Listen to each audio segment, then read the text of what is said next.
Nigeria. Demonstrations throughout Nigeria turned deadly.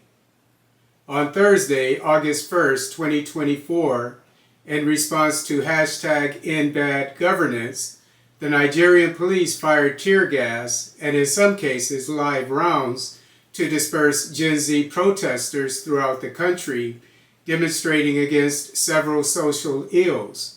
Although the protests are scheduled to last 10 days, as outlined by social media, some organizers believe they may last longer if the administration of President Bola Tinubu does not cave to the demands of lowering the cost of living, reinstating the gasoline and electricity subsidies, providing jobs, and defeating the nation's insecurity caused by jihadists in the northeast and armed gangs in the northwest. Unfortunately, several people have died already during the protests in several states.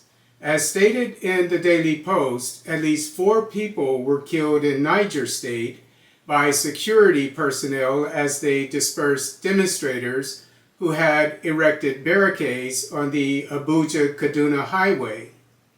According to Reuters, at least 3 people were killed in Kaduna State.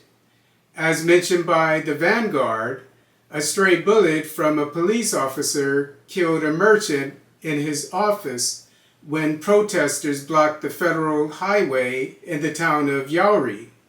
After being blocked from entering the Eagle Square complex by security personnel who fired tear gas at them, thousands of protesters in Abuja took control of the Federal Secretariat complex, which is where the decision-making is done in the nation's capital.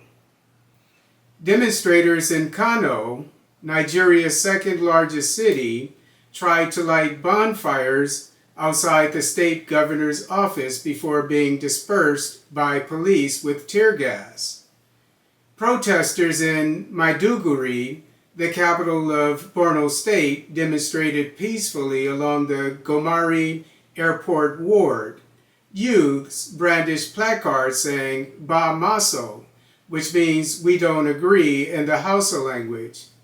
In the nation's largest city, Lagos, around 1,000 people peacefully marched chanting "Tinubu Ole," which means Tinubu the thief in the Yoruba language. Still other demonstrators chant, "We are hungry."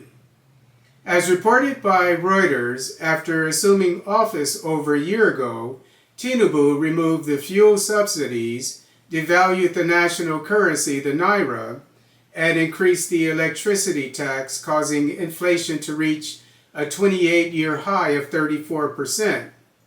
On Monday, with the planned demonstrations looming, Tinubu raised the minimum wage, which still does not allow Nigerians who are lucky enough to have a job make ends meet.